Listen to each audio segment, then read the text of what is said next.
All right, guys, good evening. It is Wednesday night at 7 o'clock Central. And we know what that means. It is time for another awesome conversations with Cougars. And I have my former classmate of mine. We're the class of 86, Carla Coggins Gilroy. Hey, Carla, thank you for joining us tonight.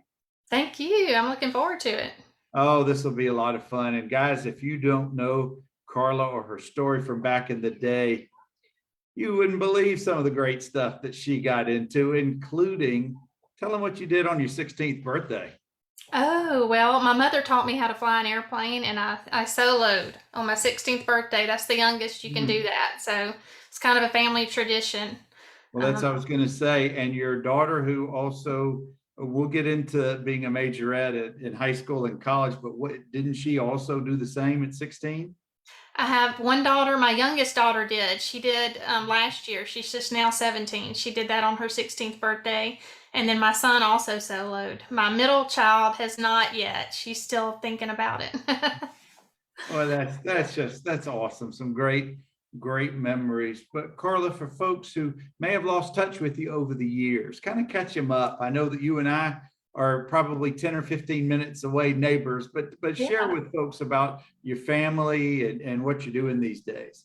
Okay. Well, I after high school went to the University of Alabama and graduated in journalism and worked a very brief time at the Montgomery Advertiser as a reporter and decided quickly that's not the career for me. So it sounds crazy, but I ended up in pharmacy school and now I'm a pharmacist. And I work at UAB Hospital in the Kirkland Clinic, the outpatient clinic. And I have been there 22 years and 25 years total in pharmacy. I'm married to Mike Gilroy, who's from Dothan, who unfortunately played for the Dothan Tigers a few years ago. And I have three children, a son, Joseph, who's going to graduate from Alabama in December, a daughter, Caroline, who's a sophomore at Alabama, and then one more daughter who is a junior at Vestavia High School here in Birmingham, and about to be an empty nest in a year and a half. I was getting ready to say the caboose is a junior and Mm-hmm. uh, things are going to change around the household. It's going to be different. I've been doing that for a couple of years and it's a game changer when the last one goes off to school. That's for It's sure. going to be weird to have that complete silence, I think. It's deafening, I can assure you. Yeah. But Carla, growing up in Dothan, what part of town did you grow up in? I lived on Fox Run Trail, the Woodlands neighborhood, and then my parents later built a house on Hampton Way, and we lived there for several years. So outside the circle on the north side. Mhm. So, And for those of you who didn't know the connection, Carla had a sister, Christy, who was also in school with us, and their mother was a longtime teacher in the Dothan school system. And you got to share a little because that's you have a unique perspective being the child of an educator who also teaches at your same school. You couldn't get away with anything, not that you tried, but or that's would want to right. admit to it. I But might have tried a having little more than my sister. having a parent in the school system can be it could be good or bad at times. But share a little bit about that experience. It did. There was both good and bad, literally, but you know, it was just, of course, when I walked down to hall to math class, she was always there. You know how the teachers would stand outside their doors Oh yeah. and watch all the children go by and speak to them. She did make sure we were never in her class, though. My sister was put in her class, I think, her freshman year. And mom, when she got the roster, immediately went to the office and said, "This isn't going to work. Can we find another teacher for her?" She just didn't want to do that part of it. But and generally, I think she was liked by a lot of her students, so that made it better. I think she always worried that she was making it harder for us because she was a teacher there in our world. But overall, it was pretty good, except for maybe having to ride to school with her every day. I really, as a high schooler, hated that.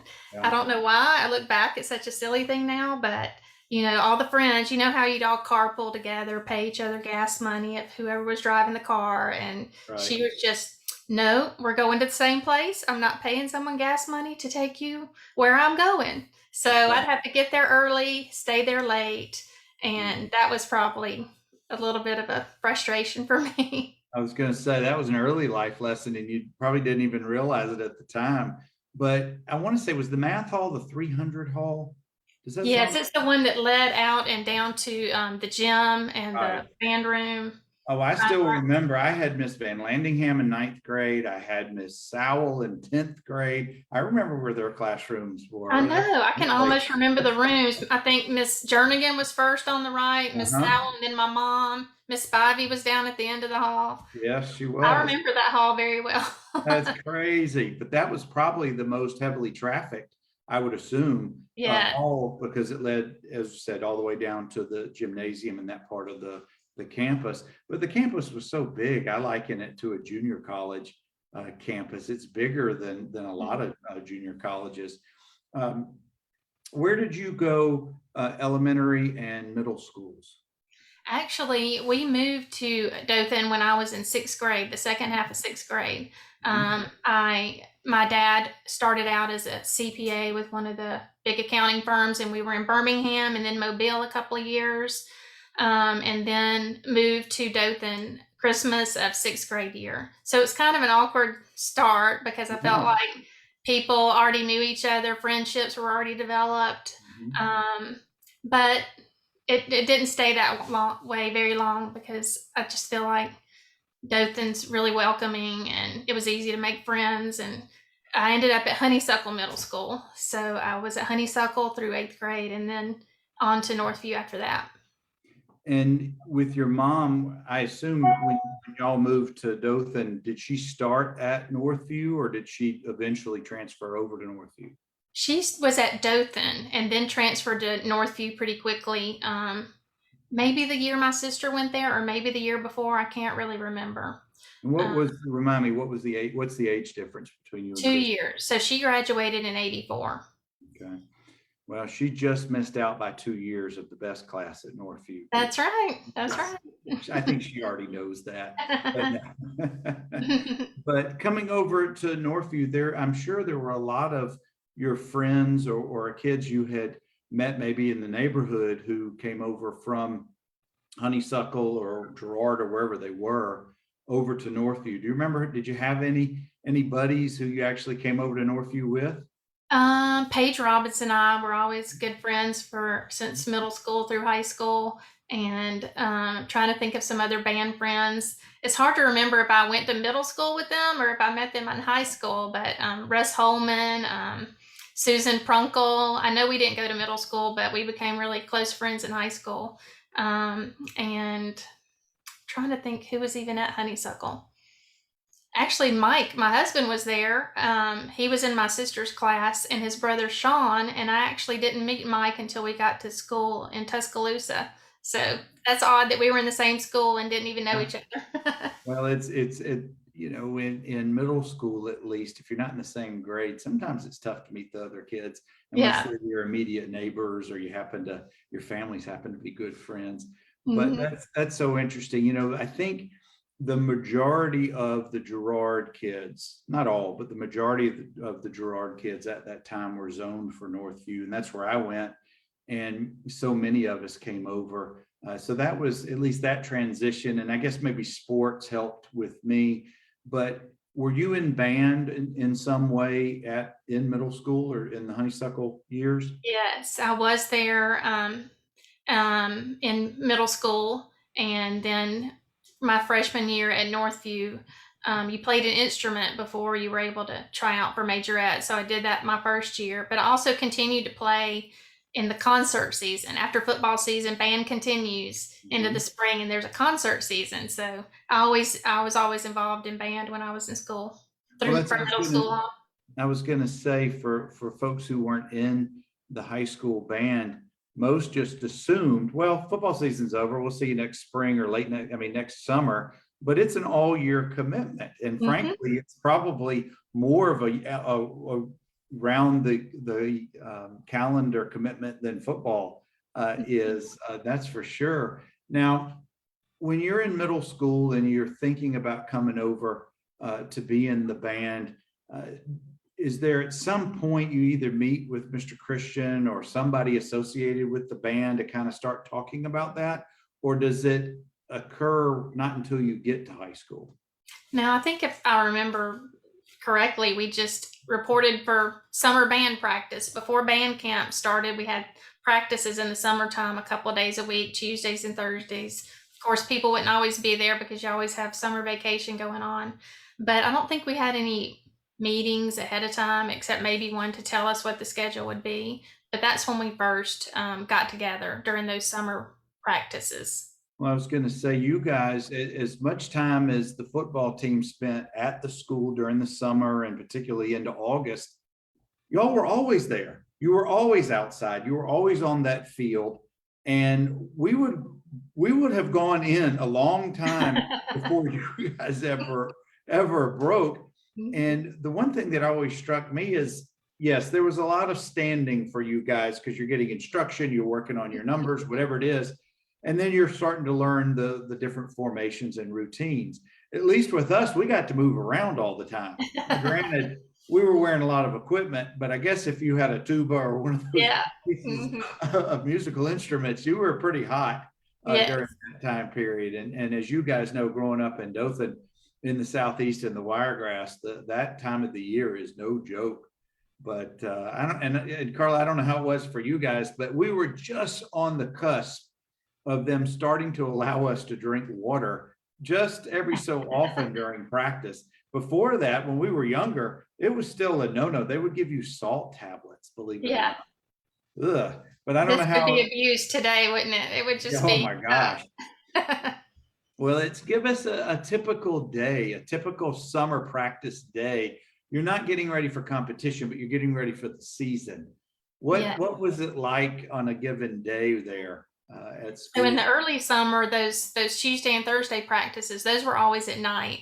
And it was more to learn the music and to learn the routines. So we would break up into, our different groups and learn what we were going to be doing for the football season, the music part of it and the routines. And that made it easier when we finally got to the band camp where we learned the drills on the field. We had the part of it already worked out with the playing. And now I want you to describe, what is band camp? What is that? Band camp is awesome. It's so fun. It's just great memories. Although like you said, it was so incredibly hot. And we stood around in the heat a lot, and that's why I chose clarinet, so I didn't have to carry the big drum or the tuba. Not really, but my mother wanted me to play trumpet, and I did for maybe 6 months, and I said, this is a boy instrument. I'm not playing this. Is that right? Took on the clarinet. But anyway, it started early in the morning. I think we probably had to be there at 8 in the morning, and we would go out on the field and learn the drills that Mr. C had put together on paper. We would learn where our spot was on the field and where we moved from position to position. In the heat of the day, we would go inside and practice inside. The instrument players would practice their music sitting down. We had a huge band room, so it was just easier to go in the heat of the day. And we would have breaks throughout the day, but basically that throughout the day and into the night, just learning the drills, learning the music and the routines, and putting all that together into a halftime show. It truly was remarkable, the amount of time that you guys put into it. But I will say, from a football player's perspective, we never saw you guys perform. But we could hear you. We could always hear you. And one of the cool things about Ritview Stadium is the band was either directly above or almost above the home team's clubhouse. So you guys were directly ahead above us almost pregame. And when we would hear you guys starting to do your thing, it made a big difference to us, getting everybody pumped up and ready for the game. But Carla, oh my gosh, we got a whole bunch of folks that want to say hello to you. Let me see if I can do the roll call here. We got Evan Sweeney is watching. Shirley C says to tell you hello. Hello. Val Whitehurst says hey. Kevin Collins says hey. Autumn Baggett Toussaint says to tell you hello. I watched both of those episodes of your show. I loved it. Shirley C says, she was told long ago that the original building plans for the 300 hall included 4 additional rooms. In the end, that was cut out, thus the space between the hall and the gym. Okay, yeah. That I'm open telling airway. you, this woman knows it all. She knows the history of our school. Thank I you, Miss love hearing Kitty, her for history, calling. and also Sylvia Hemby's history of Dr. Smith and the first pep rally he came to. I love all that. So fun Yes, to hear. it really is.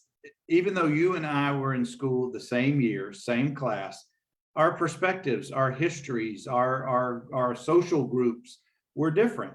And while we knew each other, certainly, and we probably had many classes together, we didn't necessarily cross paths that often. So things Yeah. that I may have experienced one way, you would have experienced it, from a whole different perspective. And I think that's what's so cool about these stories and these conversations.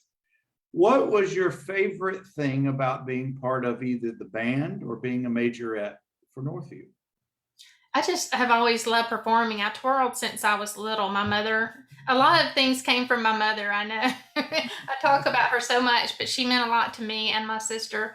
And she shared a lot of things with us that she enjoyed in her life. And one of them was twirling as well. And so she had us involved with that at an early age. She twirled. She was from a small town in Clanton and taught all the little kids there and went on to college to twirl. So she made that a love for my sister and I as well. So I always just loved performing and being out on the field and putting on that show. It was just fun. And I forgot what else you asked me. What I just liked No, about that's school, or yeah. No, what we'll get to that part in a second, but I guess as a follow-up would be with your sister being 2 years older, also being a majorette, were you able to watch her perform while you were in 7th and 8th grades?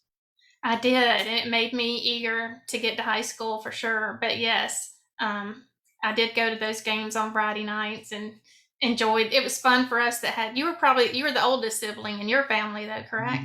So Oh, yeah. you didn't have that joy of knowing a little bit about the school before you got there. You No, were not you were the trendsetter in your family. yeah, not from that perspective. I had my cousin Anna's 5 years older, so I certainly knew a little bit of her experiences coming through Northview. She graduated, I think, in '81, and I certainly knew a bunch of the older athletes. I had either competed with or against them in summer baseball and things like Mhm. that, but not somebody who was in my same household. Yes. And I guess from that perspective, was there any type of, and I don't know if girls do this like guys, was there any type of rivalry between the two of y'all? Was there any territorial things like where your sister would say, all right, you're not riding to school with us, or you can't come to this party, or things like that? Was anything like that between y'all? See, we had no choice about the school riding. We had to ride with my That's true. That's true. mother. But she was always pretty welcoming to me into her friend groups, and they treated me like a little sister, and they would call me little Coggins, or when I would meet some of her friends, they would say, are you Christy's sister? And this is horrible. When I first started high school, there was just the nicest guy, I can't remember his name now, asked me, are you Christy's sister? And I said, no, I'm Carla. Just being a little smart, because there were times when I was, no, I'm Carla, I'm not Christy's sister, I'm someone else. You were But she trying was to always, create your identity. yeah, but Yeah. she was always very welcoming as far as sharing her friend groups with me. And I was just a little sister to a lot of people. Well, So, that's so unique, frankly, between siblings, because it certainly could go the other way most of the mhm. time. I won't say we But didn't fight, but right, well, and it's a given, all siblings do. Was Christy a pilot? she was, yep. She soloed on her 16th birthday. We both got, after you solo, that's your student pilot's license. Mhm. So when you're Mhm. 17, you can get your actual pilot's license where you can take other people in the plane with you that aren't your instructor. So we both did that when we turned 17. So yes, she was a pilot as well, and my dad. Very cool. Now, where was the furthest you traveled in high school? Oh, we would just travel around the Southeast. Sometimes we would fly to Alabama games, or, to the beach, or places like that. I can't think of anything where very far outside the Southeast that we went. Yeah, but still, that's such a unique. It's one thing to get your driver's license and have a car, access to a car, and you get in the car and you've got this independence and music's turned up and all that. But it's a whole different ball game when you're up in the air and you're Yes. piloting a craft. That Yeah. must have been a really cool experience for you. It was fun. And I might have shared it with a few friends in high school, and they may or may not have asked their parents, could they go with me before they did. But I do remember taking Paige Robinson and Mhm. two guys that were a year younger than us, Michael Dees and David Lewis. Mhm. I just said, you want to go flying? And one weekend, I think on a Saturday, we just went to the airport. I flew them around Dothan. They were both golfers, so we flew over the Dothan Country Club, and everybody likes to see their house from the air. So we flew over everyone's houses and just flew around a little bit and then came back. And I'm pretty sure they probably did not ask their parents, could they do that before they went. But this is being a multi-generation tradition. How many of your children have soloed at 16 or whenever they did? So two of my three right now. Mhm. So one has And not committed yet. Not yet, not yet. They'll come around. But Yeah. have you kept up your license and experience, or have you retired that part of your life? I haven't. My husband is in aviation. When we met in college, I got him interested in flying, is the story he tells. And so Mhm. now he has an aviation business and he flies a lot. So now I ride with him. But Very good. Carla, we got some more folks. Steve Stutz has joined us. Hey, Steve. And Molly Peacock Milner has joined us. So thank you, guys. Talking with Carla Coggins Gilroy, and we're up in the air. We're all over the place these days. All right, let's go back to high school a little bit. Name some of your favorite places within the campus you like to go to, some of your favorite classes and teachers. Now, you don't have to name every teacher, but I know you have an obligation because of your mom's yeah, situation. But that's my favorite teacher. let's pare it down to like 40 or 50 of the teachers and classes. That was the great thing is, I don't know, I felt like I had a little more of a relationship with a lot of teachers. They were Mhm. more like another set of parents all over the school building for me. So when I walked down the math hall, I felt pretty special because all those ladies would always talk to me. And I love Miss Sowell, of course, and Miss Jernigan, Miss Spivey, as everyone mentions, and some of the science teachers, Miss Cotton, loved her class, Mr. Adams in chemistry, Miss Hooks, who everybody loved. I could go on and on. I can't even think of one I would say I didn't like at school. I think we had a lot of really incredible teachers at our high school. We were lucky. We really were, and it was such a unique time period as well. And I always talk, and this is the old guy in me, pre-internet, pre-cell phone, on all that stuff, and we didn't know any differently. We just did what Mm-hmm. we did. And when you weren't studying and flying and doing something with the band, what else got your attention besides maybe some sleep here or there? um, well, in the summertime, we'd like to go to the beach. I miss that about being in Dothan, being so close to the beach and being able to run down there for a day trip. No Um, kidding. and just spending time with friends outside of school, going to the movies. I love to go to the movies on the weekends and just hanging out with friends. Dothan was just a great, big, small town. And, I've heard it described that way, a great yeah. big small town. Now, who are some of did you have any neighbors who were also classmates or friends? In my neighborhood, next door to me was Holly Clark, kind of in the area. Carrie Johnson was kind of in the area. Um, I don't remember in my neighborhood a lot of people that were in our class. Mhm. Let's see. Getting old. Not at all. Not at all. When you were thinking about colleges, how did you end up? How did Tuscaloosa become your destination? How did you decide that you wanted to be part of the band in college as well? I just always wanted to go to Alabama.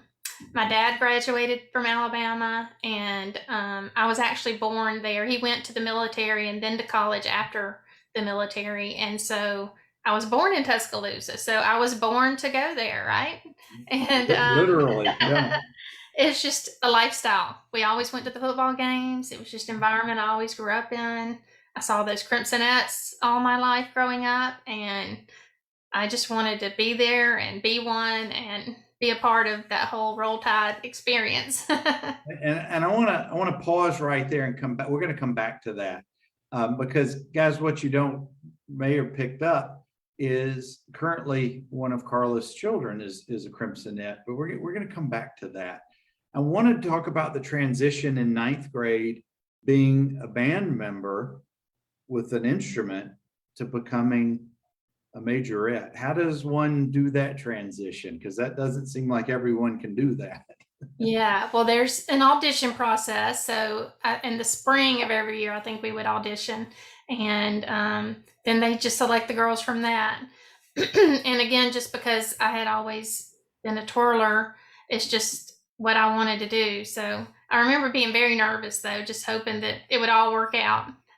Much like everybody else who auditions for anything, cheerleaders or dance team or anything. But that's how were the tryouts down at the band area of the school? Yes, they were in the band room, and they were really high ceilings, so we could toss those batons up. And they would get outside judges to come in and judge, and that's how that worked. Well, I bet that He also mentioned, back to my favorite teachers, definitely Mr. Christian, Mr. C, as we called him. Love him. Best high school band director around. I wish I could get him on the program maybe one day. He's got some sure some awesome stories to share.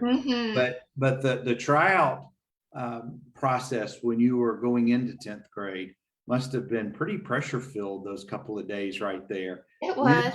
When did you find out that night, the next day? How did they inform you guys? We found out that same day, so that was good, not to extend the misery of wanting an answer. Oh gosh, I couldn't imagine going to sleep that night and then waiting till the whole next day to find out. And your sister had also been in the band and as a majorette, wasn't she? And she was still on, well, I guess when you tried out, she was still part of the group. Yes, we twirled 2 years together, and actually it was her senior year, I think, the majorettes. We went to the state majorette competition, and we won our own state that year. So I was just getting ready to bring that up. I guess folks didn't realize that not only did you win as a sophomore, but didn't the band also win major competitions our senior year as well? Yeah, we had a good year of competition that year. We always went to band competitions each year. So yes. And where were those typically? Well, we would go to different places. I think we went to Phoenix City before, Montgomery, Prattville, I believe. So there's different places within the state. Yes. All right, let's talk about how did you go from that to entering into different competitions that were had nothing to do with sports. They weren't, I don't know what they were called back in the day. They weren't necessarily, I guess they were civic based competitions, but it wasn't considered a beauty contest. But what did they, I guess, how did they categorize what they were? The Junior Miss program, that was a scholarship program, and it involved, I couldn't think of the term. Interviews and evening gown and talent, and I believe that's it. And then a physical fitness type routine they taught us. But it was a scholarship program. A lot of the colleges in the state and big and small provided scholarships to the winners. And what year were we, seniors or juniors, the year that you won? That was our senior year. That was November of our senior year. And we're getting up to the football in just a minute, but all right, I have to ask, what was your talent? Baton twirling. Of course. I have no other talent. I have nothing else. Well, you go with your strengths, and I think it was probably not very fair of you because you've been doing this since you were a kid. I don't know what anybody else's talents were for that evening, but I'm sure usually moan when they see the baton twirler come out on the pageant circuit. So Yeah, but not always a if you're risk. not if you're good. Not if you're good. But that is in November of our senior year, and the football team had rallied its season, and we're knee deep in playoffs, and we win 4 straight games to make it to the state finals, which is the first weekend in December of our senior year. And you have a little memento in front of you that I want Yes. you to show everybody, but I also want you to share. Can you see it? Was that your ticket? Oh, we can see it quite clear. No, that's not my ticket. Well, I tell had the me a little bit about that. the biggest struggle. I was so excited to be Houston County's junior miss, but very crushed when I found out I had to go to the first event for the state competition on the day of the championship game. It was crushing. I was gonna say, how did you emotionally handle that? And when did you find out that you had this conflict? It was probably, within the week or maybe the week after winning the competition in Dothan. I don't really remember, but it would have to have been pretty soon because Thanksgiving came up and all that. But it goes from complete joy to, are you kidding me? I'm going to miss the state championship game. And I don't remember how I got this ticket, but obviously I told someone, please give me a ticket to that game. Well, I'll tell you, it is for somebody who achieves high levels. As a senior, you can't do it all. And I know that every senior who wants to do as much as they can and get the most out of their year, sometimes you have to make those tough decisions about where you're going to be. And how could you ever have predicted when you were competing back earlier in the semester that our team would eventually make it all the way to the state finals? Yes. That year. And as I thought about this and I found the ticket, I tried to reflect on when I learned that we won, because there were no cell phones. And I was in meetings all day, and I don't even recall how you would have found out one of 2 ways. Either had you been listening to the game on the radio, that's the only live way you could have found out at that time, or somebody tracked you down that night who was at the game and came home. And I'm sure it was on the local news that evening. Yes. As well. But we'll forgive you. You were representing our school and our city admirably, just the same. So it just spoiler alert, we won the game, as you know. Yay! I was disappointed that it was a little sad when all the majorettes came back talking about how much fun they had, and I wasn't able to be a part of that. Who were the senior majorettes that year? So there was just one other senior majorette, Kim Watson, and the other girls I twirled with were Kelly Hollis, whose mom was a librarian, Jean Hollis, and Heather Cates, Jamie Renfro, trying to remember all these names, Michelle Christ, Gina McKnight, I believe. I'm going to leave a name out somewhere, but a lot of great girls. It's amazing. You remember, was that half a dozen right there? But what was one of your favorite parts about any given game? I just loved the whole experience. I loved getting out of school and the whole process of let's rush home and get ready and get over to Rip Hughes and just lining up to march in the stadium, the cheering on the team during the game, the whole thing, performing at halftime. It's all great. This might be a silly question, but were you or are you a football fan?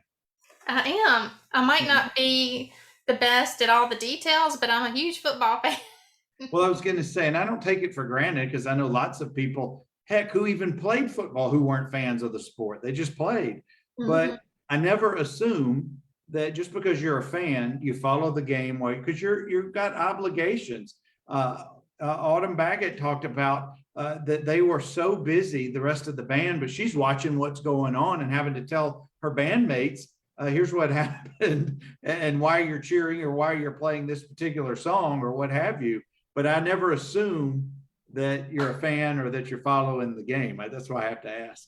Yes, and I always loved high school and college, going on the field right before halftime and just being able to stand right there on the field, right in the action a few minutes before the half ticked off. Oh, That was always fun. absolutely. Well, guys, I'm talking with Carla Coggins Gilroy, and we're just running through some fun memories and things. Carla, I want to stay off the field. I want to stay away from being in the band for right now in high school. Where were some favorite hangouts? Where were places you like to go? I can give you a couple for me. I love going to the movies as well. Circle West and Godfather's Pizza. That's all I needed. Yes. Particular night. Where were some places you and your friends like to go? We would go to Circle West, Godfather's Pizza after a football game. Actually, I was looking through yearbooks when this was coming up, and one of the friends wrote, one of the majorettes, wrote her little thing out. She said, "We're at Godfather's Pizza right now, and you're eating right next to me." It was so funny. It just went back. Oh, Godfather's. And actually on Friday nights after the games, after we went to Godfather's, I had a group of friends. We would go roll yards. That was always fun on a Friday night. We loved that. And movies. When I went through my things again, also, along with the state championship ticket, I found the Back to the Future movie stub.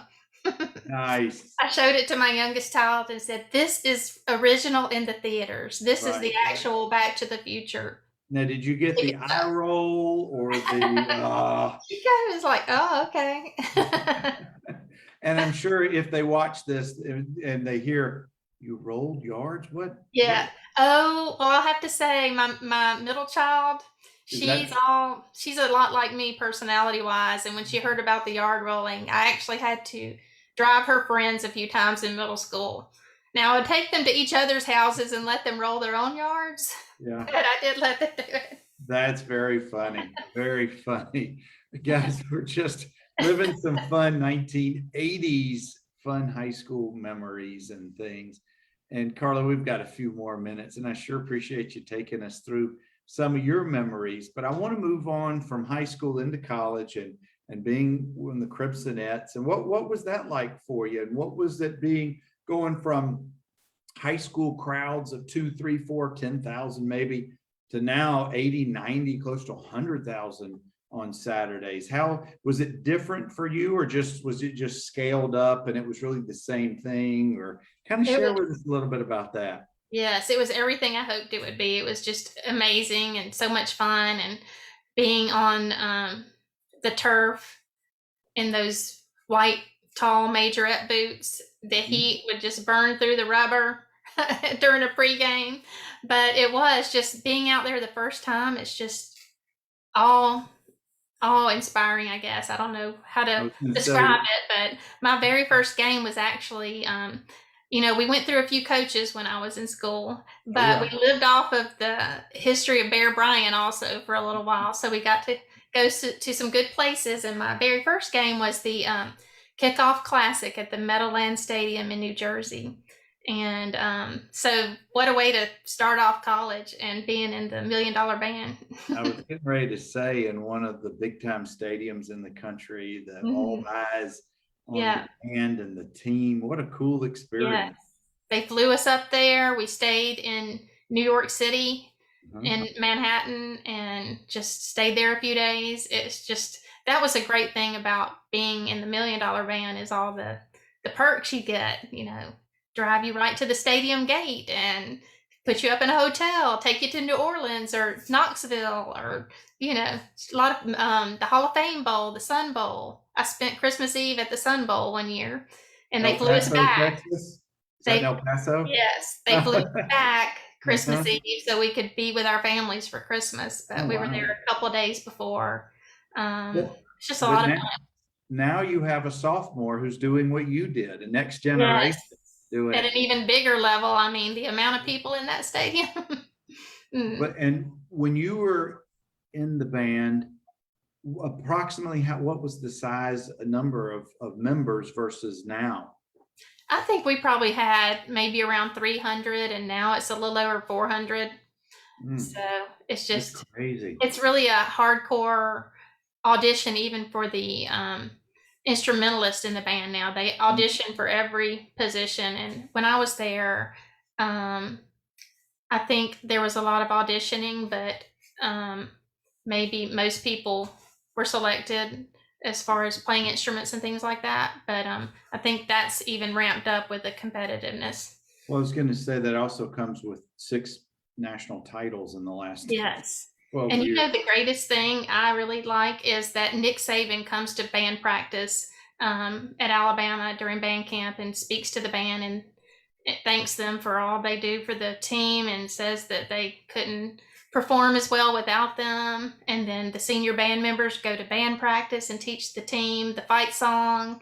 And just he's got the whole campus in the family mode, I guess. Now he really has transformed that campus. Now, I want you to put on your mama bear mentality. When you go to the games, how long does it take for you to find her in the band? Oh, I'm just chasing her around. I've already texted her about homecoming. Okay, what's your schedule? What time can I get there? And where are you going to be? And what are you doing? So it's a whole process. They practice in the morning, and then you've got to go over to the quad. They're going to be there for the elephant stomp. I've got to stand there an hour ahead of time to get up to the fence so I can see. I was just getting ready to say, as popular as this, you've got to get there way ahead of time. Yeah, and then I have to run to the stadium because I've got to be in there in my seat before pregame starts. So I'm just running from one spot to the next, keeping up with her. And does she realize that Tennessee has not beaten Alabama since she was in pre-K? I'm gonna have to remind her of that. I don't think she has that appreciation. Yeah, Her brother probably does. I think it predates the cell phone. I mean the iPhone. We need to keep it that way. Yeah, no kidding. We don't need any condiments thrown at us this weekend either. Or golf balls, mustard. Oh my gosh, we could really divert the conversation in a weird way. We'll stay on track. We got a couple of more minutes talking with my classmate Carla Gilroy, and Carla, I love hearing all these awesome stories and the multi-generation traditions that you guys have. Now, taking your parents' generation down to your children, the 3 generations, who's the biggest sports fan in the whole group? Who's the biggest sports fan? It's probably my son. It's probably my son now. Yes, but I'm right there with him. So I would say my son. Yeah. And does he have aspirations to play sports in college? Does he root for the Tide, or has he found a whole different program in school that he roots for? So he's the one that's about to graduate, and he has played. That's okay. He's played ultimate frisbee at Alabama. They're the Yellowhammers. So that's his sport. He ran cross country and track in high school, and moved on to frisbee. Actually, he did frisbee in high school as well. And I was getting ready to say, if he ran cross country, he's an athlete himself, and playing ultimate frisbee, you've got to have some wheels.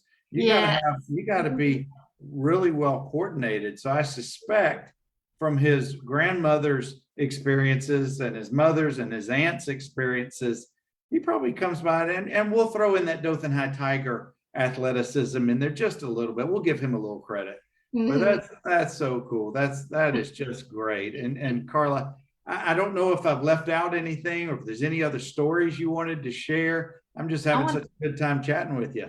Yes, I want to share one other story because I watched so many of your episodes. When you talked to Carrie Johnson, y'all talked a little bit about the fight song and you were debating over the words. Oh, please. I can't give you the words, but I can tell you that my sister wrote the lyrics to the fight song. They had a little competition, I think maybe her freshman year of high school. They wanted lyrics to the song, and her lyrics won. So I tried to find them and dig them up, and I talked to Mr. C. He's looking for them. If I find them at some point, I'll post them on the page. Please, but that's the background to that story. and I'll look on the page, maybe do a search. Somebody may have posted it a long time back, but no, that would be awesome if you could find those. I wonder if they're printed in a program or maybe in a yearbook somewhere. But they were, because I can remember visually seeing them, but I don't know. I have a lot of boxes of high school stuff, and it's probably in one of them somewhere. I'm sure. Well, Carla, thank you so much for spending some time chatting tonight. This has been a lot of fun catching up with you. You too. I've enjoyed it. Thank you for inviting me. It has been a lot of fun. And guys, that's why I do these each week. It's kind of the oral history of our high school's football program, the band, the cheerleaders, the coaches, and frankly, the school at times. And everybody has their own stories to share. And that's why I love doing these conversations each Wednesday night. So thank you again, Carla. I really, really do appreciate chatting with you. Thank you. Well, Go guys, Cougars. that's right. Go Cougars. Keep coming back. We'll see you next Wednesday night at 7 o'clock. Continue to be safe out there. Do what's right for your family and friends. And y'all just continue to be safe. Y'all take care. Bye.